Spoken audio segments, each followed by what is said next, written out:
Sometimes we make life so difficult for others that we drive them to suicidal thoughts and we think we're going to get away with it. You think you're pious when you've driven someone to suicidal thoughts?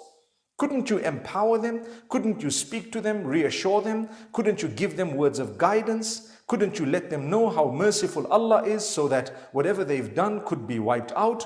Couldn't you give them a few words of comfort to tell them that whatever bad or whatever difficulty and hardship they're going through, Allah will make it easy for them? Good days are definitely going to come. Instead of that, we smash them onto the ground in a way that even when they were considering suicide, it became a louder thought in their minds and hearts. May Allah protect us. I would never like to be a person whom, because of their speech or actions or deeds, another person felt they didn't want to live anymore. Why would a Muslim do that? Subhanallah, you believe in Allah. No matter who you are, never blackmail people, never.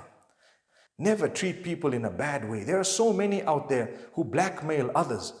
You develop a haram relationship with the opposite sex, and then when one or two or both of the parties realize this is not what we're supposed to be doing, and the relationship comes to an end, you find sometimes someone decides we're going to blackmail this person so that they cannot let go.